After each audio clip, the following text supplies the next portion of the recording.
بھائی ابھی جو اسرائیل میں ہو رہا ہے، اسرائیل جو فلسطین کا حل کر رہا ہے اور فلسطینی بیچارے شہید ہو رہے ہیں، بچے عورتیں، کسی کا بھی انہوں نے لحاظ نہیں رکھا. آج جو مسلمان خاموش بیٹھے ہوئے ہیں تو اس کے پیچھے آپ کو کیا لگتا ہے کہ اچانک سے بغیرت ہو کے سارے انہوں نے کوئی سوئچ آف کر دیا اور سب بے حس ہو گئے مسلمان؟ ایسا ہوا ہے؟ اس کے پیچھے ان کی سالوں کی محنت ہے، سالوں کی محنت ہے کہ آج آپ کے 50-52 ممالک ہیں خاموش بیٹھے تماشا ہی دیکھ رہے ہیں. اور ان کا کسی ایک ملک کے اوپر ہو جائے، ابھی دیکھو اسرائیل نے ایران کے ساتھ کیا ہے، دیکھو فوراً امریکہ جو ہے وہ ہلچل اس میں مچنا شروع ہو گئی ہے. سمجھ میں نہیں بات؟ یہ فرق ہے ان میں اور ہم میں. آج ہم لوگ بے حس ہو کے تماشے بن کے بیٹھے ہوئے ہیں اور ہم سمجھ رہے ہیں کہ یہ ان کی جنگ ہے. آج ان کی جنگ ہے، کل یہاں پہ بھی تو آئے گی، پھر کیا ہوگا؟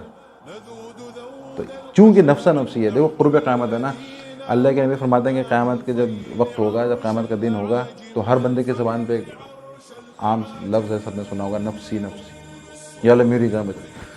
تو چونکہ اب قیامت قریب قریب جا رہے ہیں نا، اب سمجھ میں نہیں آتا کہ یار کوئی ماں کو اپنی دیکھ کے کیسے منہ پھیر لے گا اپنا کہ نہیں میں اپنی ماں کو نہیں جانتا، ایسا کیا ہوگا؟ تو اس کا ابھی اثرات نظر آنا شروع ہو گئے نا. کسی کا بچہ مر رہا ہے، آپ کا بچہ نہیں مر رہا تو آپ کو پرواہ بھی نہیں ہے، آپ اسے کھا رہے ہیں، پی رہے ہیں، پکنک بھی کر رہے ہیں، سب کچھ آپ کا ہو رہا ہے کیونکہ آپ کا بچہ نہیں ہے. جبکہ اللہ کے نبی کیا فرماتے ہیں کہ مسلمان ایک جسم کے مانند ہے. کسی بھی ایک عضو کے اندر کسی بھی ایک جگہ تکلیف ہوگی تو پورا جسم اس کی درد کو تکلیف کو محسوس کرے گا. یہ مسلمان امت ہے پورے جسم کے مانند. اور آج ہم بولتے ہیں کہ نہیں اس کے گھر پہ آگ لگی ہوئی ہے نا، اس کا 2 سال کا بچہ شہید ہوا ہے نا، میرا تو نہیں ہوا. ہمارا ہم تو ان کے پروڈکٹ بھی یوز کر رہے ہیں، گھر والے سے کر رہے ہیں، کوئی پرواہ نہیں ہے اس بات کی. کیوں؟ کیونکہ ہم بے حس ہو گئے ہیں. تو مقصد کہنے کا یہ ہے کہ ہمیں جن کے راستوں پہ چلنا تھا ہم نے ان کو چھوڑ دیا. ہمیں جن کے راستے پہ چلنا تھا ان کا نام تھا حضرت عمر فاروق رضی اللہ تعالیٰ عنہ. 22 لاکھ مربع میل پہ حکومت کری تھی، 22 لاکھ مربع میل پہ. لیکن ایک خلیفہ ہے، 22 لاکھ مربع میل پہ ان کی حکومت ہے، صحیح ہے، اور وہ رو رہے ہیں. تو کسی نے پوچھا کہ امیر المومنین آپ رو کیوں رہے ہیں؟ فرمایا ایک وقت تھا کہ عمر کو، اپنے بات کر رہے ہیں، عمر کو اونٹ چرانا نہیں آتے تھے. تو عمر کا باپ خطاب اس کو مارتا تھا کہ تجھے اونٹ سیدھا کرنے نہیں آتے. اور آج 22 لاکھ مربع میل میں میری حکومت ہے، صرف محمد صلی اللہ علیہ وسلم کی وجہ سے، ان کے طریقوں کی وجہ سے. تو ہم نے اپنے نبی کا طریقہ چھوڑا، ہم آج ذلیل ہو رہے ہیں. آج ہم ان کے طریقوں پہ چل رہے ہیں. ہم ان کو خوش کرنے کے لیے، اللہ تعالیٰ قرآن میں فرما رہے ہیں کہ وہ آپ کے دوست ہو ہی نہیں سکتے. آپ ان کو خوش کرنا چاہو، خوش ہوں گے نہیں آپ سے وہ، جب تک آپ ان کا دین نہ اپنا لیں، وہ آپ سے خوش نہیں ہوں گے. اور ہم ان کی خوشی کے لیے سب کچھ کر رہے ہیں. اگر آئے مسلمان کو کھڑا کرو، عیسائی کو کھڑا کرو، کیا شکل میں فرق نظر آتا ہے؟ یہ آپ میں فرق ظاہری نہیں ہے تو باطنی فرق کیا ہوگا؟ ایک بیج آم کا ڈالو گے تو آم کا درخت نکلے گا نا، نکل کے آئے گا نا. آم کا بیج ڈالو گے اور نکل کے آ جائے کریلے کا درخت، ایسا ہو سکتا ہے؟ آپ ڈالو گے انگور کا درخت اور آ جائے کیلے کا درخت، ایسا ہو سکتا ہے؟ جو بیج ڈالو گے وہی نکل کے آئے گا نا. آپ کے اندر اگر لا الہ الا اللہ محمد رسول اللہ کا بیج ہے تو نکل کے عیسائی کیسے آ رہا ہے؟ نکل کے یہ ہندو کی ایسی شکل کیوں آ رہی ہے؟ مسلمان کیوں نہیں نکل کے آ رہا؟ صرف ظاہر ہی بات کر رہا ہوں، ابھی اعمال کی بات نہیں کر رہا.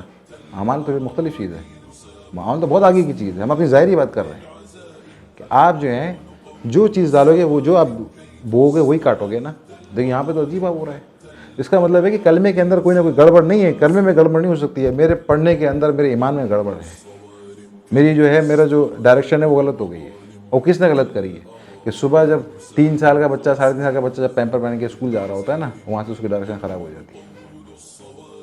اس کو اس عمر سے لگا دیتے ہیں کہ دنیا سیکھنی ہے، دنیا کرنی ہے، دنیا کمانی ہے، ان جیسا بننا ہے. آج ہمارے جو کلاس میں موٹیویشنل اسپیکر جو ہیں، جو باتیں کر رہے ہوتے ہیں، جو ہم کو ہمارے لیے رول ماڈلز بنا رہے ہوتے ہیں، انہی کو تو بنا رہے ہوتے ہیں. کس نے آپ کو موٹیویٹ کیا کہ آپ اللہ کے نبی کی سنتوں پہ چلیں، صحابہ کے طریقوں پہ چلیں؟ حضرت خالد بن ولید رضی اللہ تعالیٰ عنہ، چلو یہ تو بڑے حضرت اللہ کے نبی کے زمانے میں حضرت عثمان غنی رضی اللہ تعالیٰ عنہ قید ہو گئے تھے دشمنوں کے اس میں.